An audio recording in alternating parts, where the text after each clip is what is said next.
నమస్తే, నేను మీ కుప్ప పద్మిని. ఇన్నాళ్ళు మీ సపోర్ట్ ని నాకు అందిస్తూ, మీ ప్రేమని నాకు అందిస్తున్న ప్రతి ఒక్కరికి కృతజ్ఞతలు. ఇప్పుడు చూడబోతున్న ఈ వీడియో కూడా ఖచ్చితంగా మీకు ఉపయోగపడుతుంది. లైక్, షేర్ అండ్ సబ్స్క్రైబ్ చేసి మీ ఇష్టాన్ని అలాగే మీ సపోర్ట్ ని నాకు అందించండి. అలాగే ఈ వీడియో పట్ల మీ అభిప్రాయాన్ని కమెంట్ సెక్షన్ లో కమెంట్ చేసి నాకు తెలియజేయండి. నమస్తే. Welcome to our channel. నేను పద్మిని. ప్రస్తుతం పాటు వేదిక ఆస్ట్రాలజర్ అవినాష్ దాస్ ఉన్నారు. మాట్లాడదాం. అవినాష్ గారు నమస్తే అండి. నమస్తే అండి. అవినాష్, ఏంటి బోర్డ్ ఏదో వేశారు? వాట్ ఇస్ ఏంటి ఇది? అసలు ఇది నంబర్స్ కూడా వేశారు. ఆస్ట్రో న్యూమరాలజీ బాక్స్ అండి. Astro numerology. న్యూమరాలజీకి ఆస్ట్రో న్యూమరాలజీకి డిఫరెన్స్ ఉందా? ఉందండి, చెప్తాను. ఇది స్టార్ట్ చేసే ముందు చాలా పవిత్రమైన టాపిక్ కాబట్టి ఓం నమ శివాయ, ఓం నమో వెంకటేశాయ. ఇది చాలా పవిత్రమైన బాక్స్. ఇప్పుడు న్యూమరాలజీలో 8, 17, 26 ఇవన్నీ ఒక సిరీస్ నంబర్స్. లాజిక్ ఏంటంటే 17 అంటే 1, 7 కలిపితే 8, 26 అంటే 2, 6 కలిపితే 8, 35 3, 5 కలిపితే 8. సో 8, 17, 26, 35 ఇవన్నీ ఒక వరుస, ఒక నంబర్లు. ఇవన్నీ ఒకటేలాగా ఉంటాయి. మనుషులందరూ ఒకటేలాగా ఉంటారు. ఇప్పుడు 8వ తారీఖు, 17వ తారీఖు, 26వ తారీఖు పుట్టిన వాళ్ళు ఒక రకంగా ఉంటుంది జీవితం అంటారు. న్యూమరాలజీ, ఆస్ట్రో న్యూమరాలజీ ఏంటంటే 1, 13, 25, 37, 49, 61 ఈ నంబర్లు అన్నీ ఒకటేలాగా ఉంటాయి. ఇప్పుడు మీ జీవితంలో ఈ ఏజెస్ లో కొన్ని ఈవెంట్స్ జరుగుంటాయి, అవి చాలా రిజంబుల్ అవుతాయి. సో ఇక్కడ ఏంటంటే ఇప్పుడు 8, 17, 35 అనుకున్నాం కదా, 26 అవన్నీ ఏంటంటే అవి వ్యక్తిత్వాలు. ఇప్పుడు 8 నంబరు 17 నంబర్ బాగా ఫ్రెండ్స్ అవుతారు, 17, 26 ఫ్రెండ్స్ అవుతారు.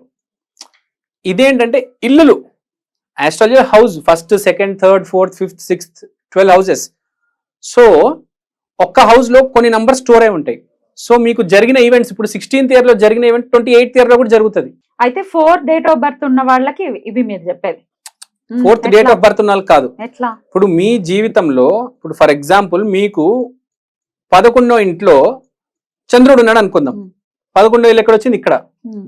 సో 11, 23, 35 ఈ ఏజెస్ లో ఈవెంట్స్ రిలేటెడ్ గా జరుగుతాయి. చంద్రుడికి సంబంధించిన ఈవెంట్స్ వస్తాయి.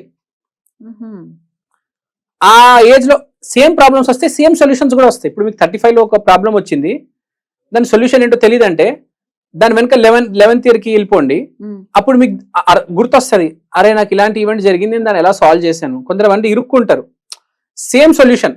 అంటే ఇప్పుడు మీకు ఏ ఇంట్లో ఏ గ్రహం ఉందో ఆ గ్రహము ఈ సంవత్సరాల్లో ఈవెంట్స్ ఇస్తుంది, గ్యారంటీ. ఇప్పుడు 2-3 గ్రహాలు ఒక ఇంట్లో ఉండే పరిస్థితులు కూడా ఉంటాయి. అప్పుడు పెద్ద ఈవెంట్స్ వస్తాయి.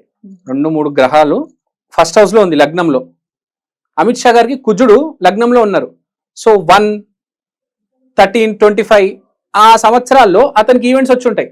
49, 61 కుజుడికి సంబంధించిన పెద్ద ఈవెంట్లు వస్తాయి. అది బ్యాడ్ అనుకోవాలా, గుడ్ అనుకోవాలా?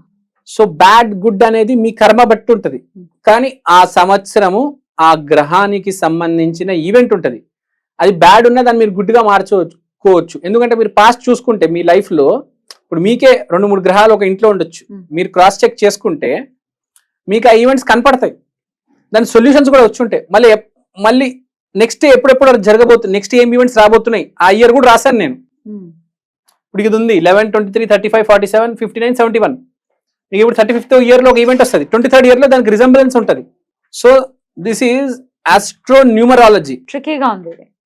అయితే అసలు ఇప్పుడు 5 గ్రహాలు కూడా ఒక్కొక్క రాశిలో ఉంటే వాళ్ళు లైఫ్ చేంజింగ్ ఈవెంట్స్. అవునా?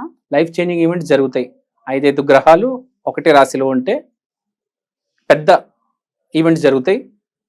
దాన్ని ఎలా ఫేస్ చేయాలో కూడా మీకు పాస్ట్ లో వెళ్తే తెలుస్తుంది. ఫ్యూచర్ లో కూడా ఏం జరగబోతుంది అనేది మీకు హెల్ప్ అవుతుంది. ఇది న్యూమరాలజీ కాదు, ఆస్ట్రో న్యూమరాలజీ. మీ ఈవెంట్స్ ప్రిడిక్షన్ కోసం మీకు నెక్స్ట్ ఇయర్ ఏం జరుగుతుంది అనేది దీన్ని బట్టి చెప్పవచ్చు. అంటే నెక్స్ట్ ఇయర్ పెద్ద ఈవెంట్ జరుగుతుంది, నార్మల్గా వెళ్ళిపోతుందా? ఇప్పుడు 7వ ఇంట్లో మీకు ఏం లేకపోవచ్చు గ్రహం, ఫర్ ఎగ్జాంపుల్. ఒక్కొక్క ఇంట్లో సో నెక్స్ట్ ఇయర్ పెద్దగా ఏం లేదు. ఏ ఇంట్లో అయితే 3-4 గ్రహాలు ఉంటే కరెక్ట్ ఆ ఏజ్ లో ఒక ఈవెంట్ జరగబోతుంది. బాబు అమ్మో ఈ సంవత్సరం చాలా జాగ్రత్తగా ఉండాలి, ఈవెంట్ బాగా డీల్ చేయాలి, బాగా డీల్ చేస్తే సక్సెస్ వస్తుంది. 3 గ్రహాలు ఉన్నాయి మీకు 11 ఇంట్లో. 35th ఇయర్ లో మేజర్ ఈవెంట్ జరుగుతుంది. దాన్ని ఎలా ఫేస్ చేయాలి? 23rd 11 లో 23 ఏటలో 11 ఏటలో ఏం జరిగింది గుర్తు తెచ్చుకొని అప్పుడు నేను ఎలా ఫేస్ చేశాను అంటే 23 ఏటలో ప్రాబ్లం వచ్చింది, ఎలా ఫేస్ చేశాను అనేది గుర్తెచ్చుకుంటే ఇప్పుడు analysis చేసుకో. అనాలిసిస్ ప్లస్ ప్రాబ్లం సివియారిటీ, ఏ రకమైన ప్రాబ్లం జరగబోతుంది. 23లో మంచి జరిగింది, అయ్యో అయితే 35లో కూడా మంచి జరగబోతుంది నాకు, అంతే కదా. 35 వచ్చినప్పుడు చూడాలి. 35 వచ్చినప్పుడు చూడాలి, జరుగుతుంది కంపల్సరీ. మీకు 23లో మంచి జరిగి ఉంటే 35 ఏటలు కూడా మంచి జరుగుతుంది. ఎందుకంటే 35, 23 అదే ఇంట్లో ఉన్నాయి, ఎప్పటికీ అక్కడే ఉంటాయి కూడా, ఎప్పటికీ అక్కడే ఉంటాయి కూడా కదా. Right right. ఓకే, ఇట్లా ఈవెంట్స్ ఏం జరుగుతున్నాయి అనేది ప్రెడిక్ట్ చేసుకోవచ్చు, మీకే మనకి తెలుసుకోవచ్చు. మీకే తెలుసుకోవచ్చు. ఆ ఇయర్ లో 11వ ఏట మేజర్ ఈవెంట్ ఏం జరిగింది, 23వ ఏట మేజర్ ఈవెంట్ ఏం జరిగింది, 35లో కూడా ఓహో మంచి జరిగింది కాబట్టి 35లో కూడా మంచి జరగబోతుంది. ఓహో చంద్రుడు ఉన్నాడు 11 ఇంట్లో, 23 ఏట మంచి జరిగింది, చంద్రుడు మళ్ళీ 35 ఏట చంద్రుడి వల్ల మంచి జరుగుతుంది మీకు. సో ఎవ్రీ ఇయర్ ఉంటుంది కదా ఇంచుమించు. ఇప్పుడు కొంతమందికి గ్రహమాలిక యోగం ఉంటుంది, గ్రహాలన్నీ లైన్ గా ఏర్పడి ఉంటాయి చాలా అవును. బ్యూటిఫుల్ గా, అప్పుడు ఎవ్రీ ఇయర్ ఉంటుందని అవును, అనుకో. స్మాల్ ఈవెంట్స్ జరుగుతాయి లైఫ్ లో, Small, పెద్ద పెద్ద ఈవెంట్స్ ఉండవు. 3 గ్రహాలు ఒకటే దాంట్లో ఉన్నాయి. లేకపోతే అప్పుడు ఏముంటది అంటే గ్రహమాలిక అన్నారు, 9 గ్రహాలు అన్ని ఒకలాగా ఉండవు, ఒక గ్రహం స్ట్రాంగ్ ఉంటది. 9 గ్రహాలు మొత్తం అలా గ్రహమాలిక అని కాదు, ఒక 5 గ్రహాలు ఇట్లా లైన్ ఉన్నాయి లైన్ అనుకుందాం, ఉంటాయి. లగ్నం కానీ నుంచి. స్ట్రెంత్ అయితే ఒక గ్రహానికి ఉంటది. ఒక మనిషి గ్రహానికి గురించి ఉంటుంది. మాట్లాడుకోవాలంటే ఒక గ్రహమే స్ట్రెంత్ ఉంటదండి. ఇప్పుడు మీకు శని నేను చెప్పగలుగుతా, మీకు శని వల్ల చాలా ఇంపాక్ట్ ఉంటది, అది చాలా ఇంపాక్ట్ ఇస్తుంది. సో అట్లా అట్లా ఆ గ్రహం చూసుకోవాలి. చూసుకోవాలి, మనకి ఏ గ్రహం స్ట్రెంత్ ఉంది అనేది ఫస్ట్ లైఫ్ లో తెలుసుకోవాలి. ఆ పనే చేస్తూ ఉండాలి, ఆ పనే ఆ మార్గాన్ని వెళ్ళాలి. మీకు ఇప్పుడు కుజుడు స్ట్రాంగ్ ఉన్నాడు, శని స్ట్రాంగ్ ఉన్నాడు, మీరు ఆ మార్గాన్ని వెళ్తారు, కష్టాన్ని నమ్ముతారు, ప్యాషన్ నమ్ముతారు, ఆ మార్గాన్ని వెళ్తున్నారు, అదే జరుగుతుంది మంచి. ఒకవేళ ఇప్పుడు నెగటివ్ ఆల్రెడీ జరిగింది, say for example 10th year లో ఏదో జరిగింది, మళ్ళీ ఇంకొక ఇయర్ లో రాబోతోంది, దాన్ని మనం నలిఫై చేసుకోవడం కానీ రెమెడీ చేసుకుని తప్పించుకునే ప్రయత్నం చేయొచ్చా? అదే ముందే ప్రిపేర్ అయి ఉంటే ఫేస్ చేయొచ్చు, అదే చెప్తున్నా. ఫేస్ చేసే ఇష్టం లేదు కదా జనాలకి, that's what the problem. Problem is going to come. రేపు ఏం జరుగుతుంది తెలియదు, మనం ఆస్ట్రాలజీ యూస్ చేసి రేపు ఏం జరగబోతుంది అని కొంచెం హింట్ ఇస్తున్నా, నువ్వు రెడీగా ఉండంటున్నా. సో అస్ట్రాలజీ ఓన్లీ అది ఇండికేషన్ మాత్రమే. ఇండికేషన్ ఫేస్ నువ్వు చేయి, అరే నువ్వు మారరా, నువ్వు మారితే నీ జీవితం కూడా మారుతుంది.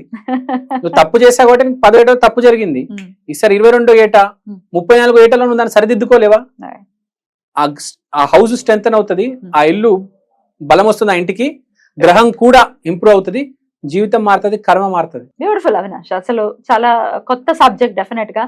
అంటే ఇది సముద్రం లాంటి సబ్జెక్ట్ అస్ట్రాలజీ అనేది కదా, అందులో ఎంతెంతో ఉంటుంది తెలుసుకుంటూ వెళ్తే ఇది డెఫినెట్ గా ఇది హెల్ప్ అవుతుంది, చూసే వాళ్ళందరికీ కూడా డెఫినెట్ గా హెల్ప్ అవుతుంది.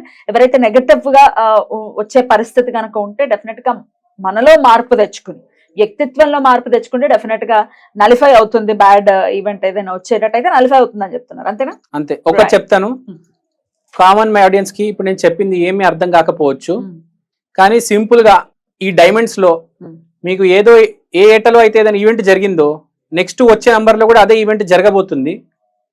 కాబట్టి కొంచెం కామన్ సెన్స్ వాడితే మీకు అర్థమవుతుంది. ఏం కన్ఫ్యూజన్, మీరు చాలా సింపుల్. ఇప్పుడు 11 ఏటలో జరిగింది, 23లో మళ్ళీ జరుగుతుంది, 35లో మళ్ళీ జరుగుతుంది. ఆ నంబర్లు చూసి మీ జీవితం ఏదో మీరు అంచనా వేసుకోవచ్చు. చాలా మంచి గ్రహాలకి నక్షత్రాలకి నంబర్స్ తో అన్ని ఎలానే ఉంటాయి, మహాదశలు నక్షత్రాలు రాశులు. Just for common man he can understand. Definitely చాలా అద్భుతంగా తెలియజేశారు. థ్యాంక్ యూ సో మచ్ అండి. నమస్తే. నమస్కారం.